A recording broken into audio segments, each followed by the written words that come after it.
Hi friends, welcome to SudhaSri Kitchen. இப்போ நம்ம பார்த்துட்டு இருக்கிறது ஆலு கோபி மசாலா ரெசிபி. இது ரொம்ப ஈஸியாக சூப்பராக டேஸ்ட்டாக இருக்கும். குழந்தைங்க ரொம்ப விரும்பி சாப்பிடுவாங்க. எல்லா வெரைட்டி ரைஸ்க்கும் இதை வச்சு சாப்பிட்டா நல்லாயிருக்கும். தயிர் சாதத்தை வச்சு சாப்பிட்டாலும் ரொம்ப சூப்பராகவே இருக்கும். இது எப்படி செய்கிறதுன்னு வீடியோக்குள்ளே போய் பார்க்கலாமா? ஆலு கோபி மசாலா ஃப்ரை பண்ணுறதுக்கு இன்றைக்கி நான் காலிஃப்ளவரை இந்த மாதிரி நீட்டாக கட் பண்ணி வச்சுருக்கேன். இந்த மாதிரி இப்போ இது வந்து சுடு தண்ணியில் போட்டு நம்ம முதல்ல சுத்தம் பண்ணிக்கலாம்.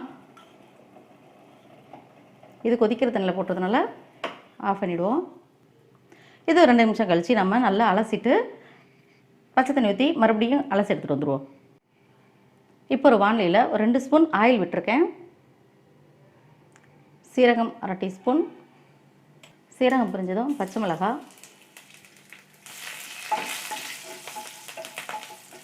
அடுத்தது 1 கப் ஆனியன்,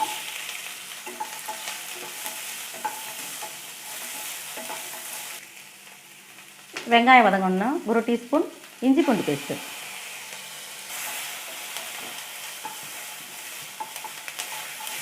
வெங்காயம் வதங்கின பிறகு நம்ம காலிஃப்ளவர் நம்ம போட்டோம்ல அதே போட்டுடலாம்.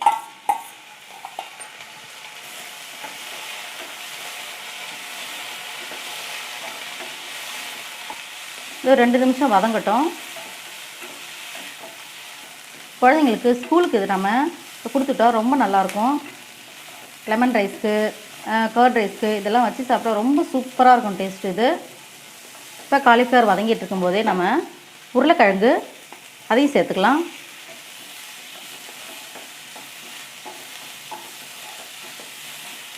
அடுத்தது பச்சை பட்டாணி அதையும் சேர்த்துக்கலாம்.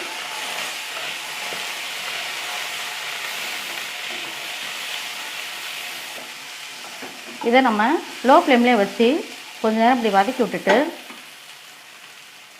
லெட்டு போட்டு நம்ம மூடி வச்சிட்டோம்னா ஒரு 2 நிமிஷம் கழித்து சீக்கிரம் வெந்துடும். இப்போ ஒரு 5 நிமிஷம் ஆச்சு. நம்ம அதை திறந்து பார்க்கலாம். நல்லா அது வெந்து வந்திருக்கு.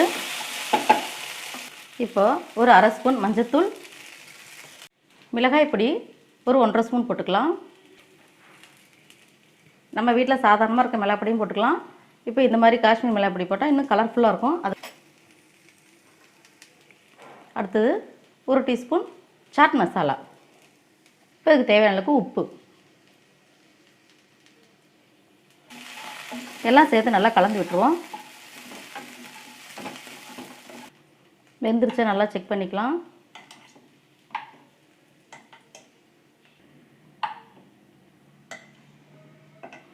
எல்லா காயுமே நல்லா வெந்திருக்கு. கடைசியாக நம்ம மல்லித்தழை தூவிட்டு இறக்கிடுவோம். நல்லா வாசனையாக சூப்பராக இருக்கும். உருளைக்கிழங்கு பிடிக்காதுன்னு சொல்கிற குழந்தைங்களே இருக்க முடியாது. நம்ம இதில் காலிஃப்ளவர், உருளைக்கிழங்கு, பட்டாணி எல்லாம் சேர்த்து கலர்ஃபுல்லாக செஞ்சதால் ரொம்ப ஆசையாக சாப்பிடுவாங்க. ரொம்ப சூப்பராக இருக்கும். நீங்கள் ட்ரை பண்ணி பார்த்துட்டு சொல்லுங்கள். நம்மளோட ஆலு கோபி மசாலா ரெசிபி ரெடி. உங்களுக்கு இந்த ஆலு கோபி மசாலா ரெசிபி பிடிச்சிருந்துச்சுன்னா சுதாஸ்ரீ கிச்சனுக்கு சப்ஸ்கிரைப் பண்ணுங்கள். ஃப்ரெண்ட்ஸ் அண்ட் ரிலேட்டிவ்க்கு ஷேர் பண்ணுங்கள், லைக் பண்ணுங்கள், கமெண்ட் பண்ணுங்கள். ஆரோக்கியமானதையும் சமைப்போம், ஆனந்தமாக இருப்போம். தேங்க்யூ.